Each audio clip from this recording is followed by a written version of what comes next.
CBS World News brings you the early morning reports of its correspondents at home and abroad. Here are the highlights of the biggest news received up to 8 a.m. Eastern Wartime, Monday, August 10th. The Allied offensive in the Solomon Islands is believed entering the decisive stage. New rioting has broken out in India, and more persons have been killed. The Nazis have made new gains in the North Caucasus, and Allied bombers attacked the Axis Libyan base of Benghazi. And now, here is Harry Marble and the news. Before calling in Australia, here are the latest details on the fighting in Russia. The latest Soviet communique acknowledges a new Red Army retreat in the Kropotkin sector of the Northern Caucasus.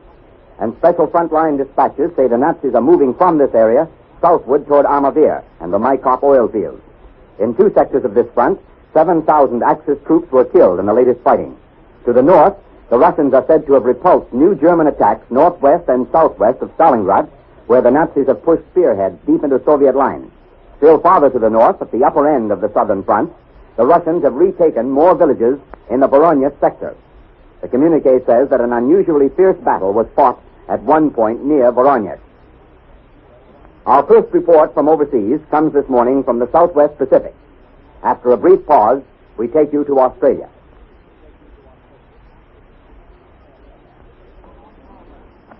CBS Australia, William J. Dunn reporting. While Australia anxiously awaits further news from the Solomon Islands of Essex, military and naval leaders in this area appear completely confident that the attack will succeed. A reliable informant told me today that the Allies had taken no chances in preparing for this drive.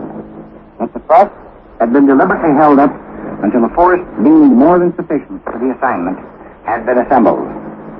There can be no doubt that the attack is meeting with fierce resistance from land-based enemy planes, particularly when you note that the communique reports of attacks by our own fighters on vital enemy bases at Rabaul, Leh, Salamoa, and Gasmata in the past 2 days indicate no Allied losses.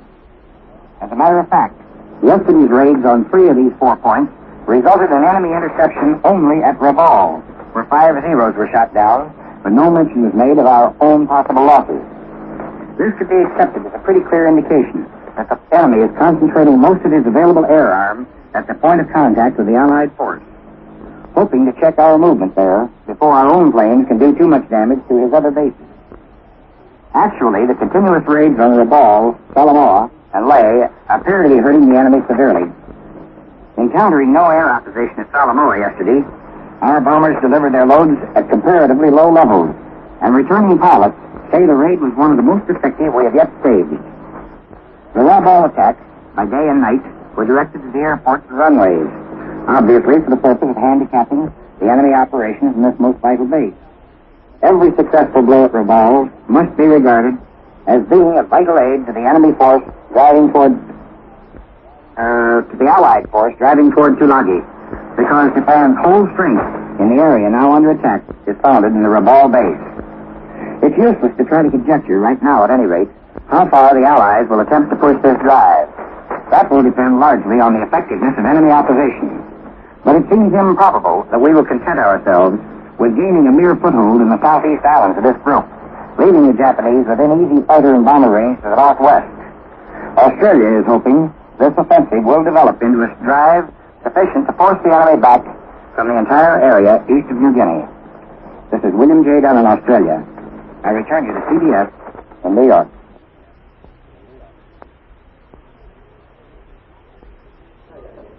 For the news of our own nation's capital, we take you now to Washington. CBS Washington, John Purcell reporting.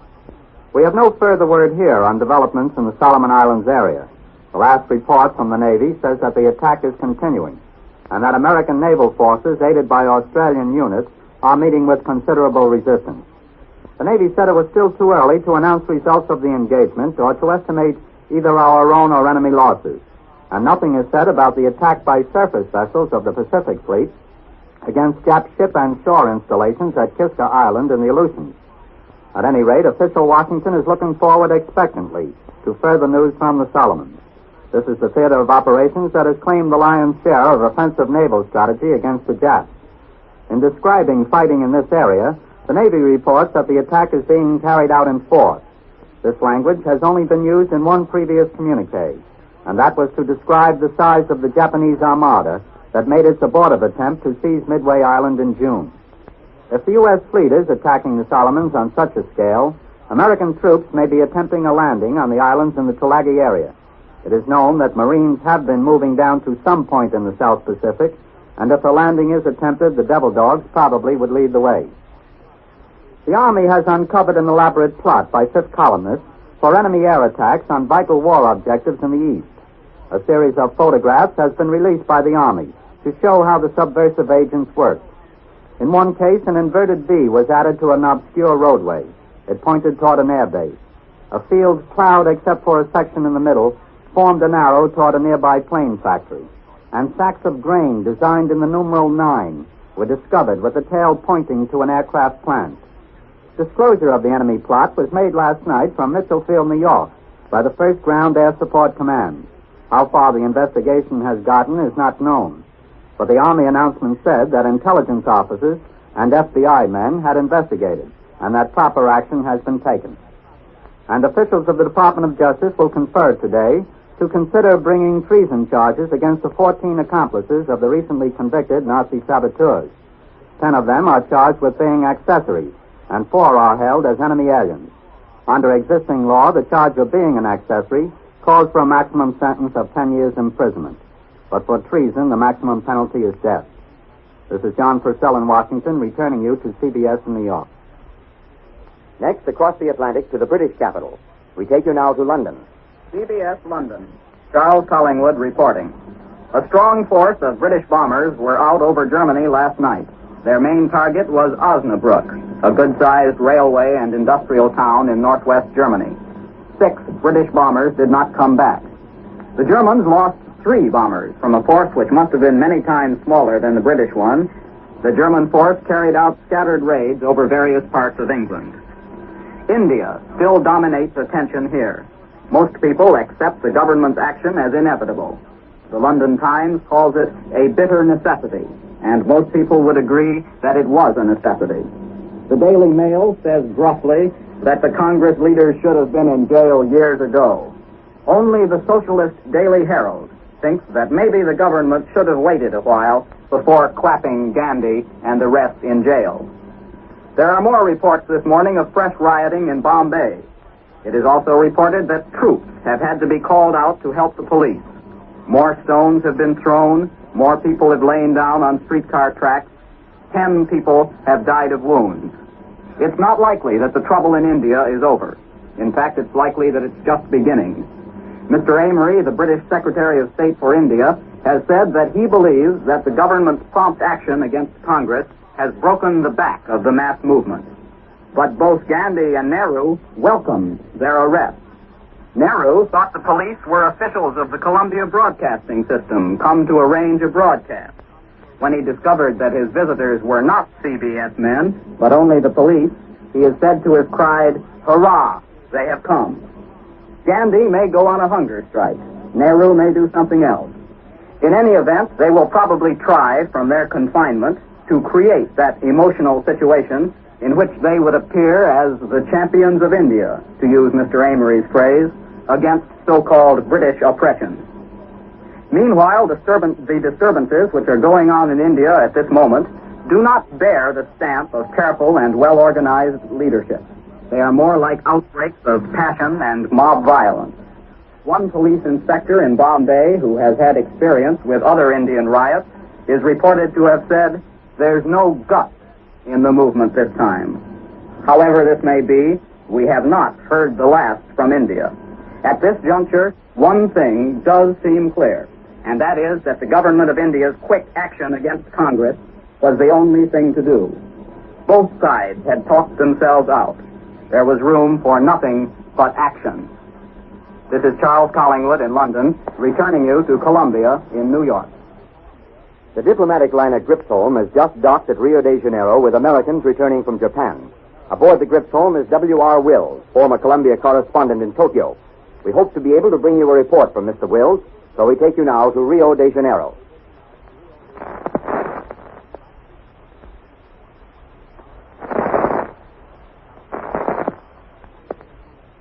This is CBS in New York calling Rio de Janeiro.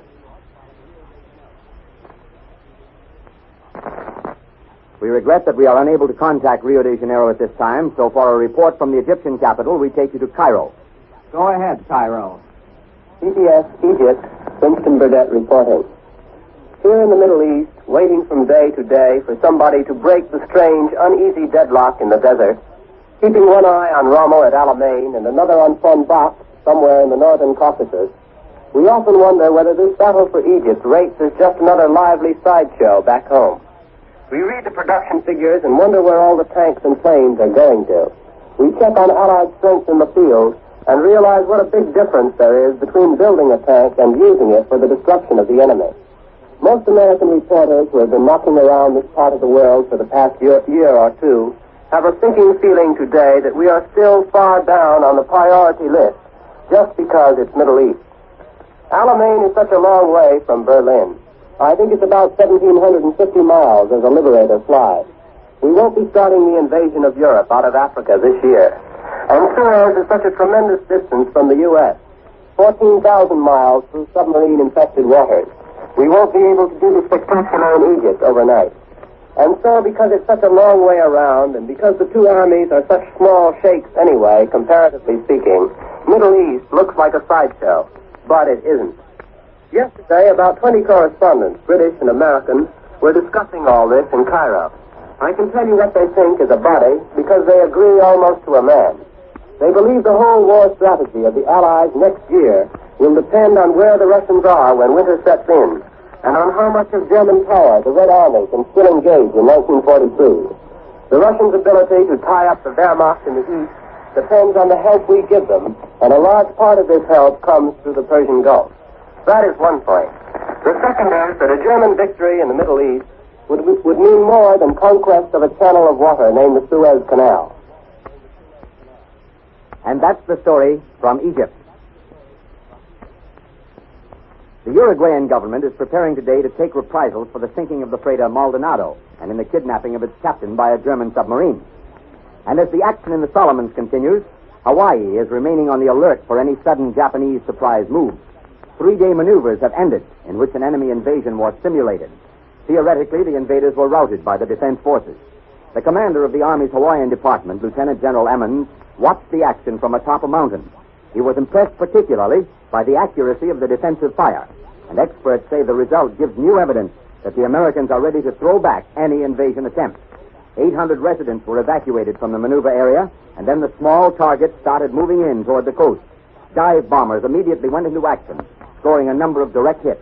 Although the enemy vessels apparently would have been sunk, it was assumed that they had put out landing parties in small boats, and so targets representing these small groups approached the shore, but were pounded by defensive machine gun fire.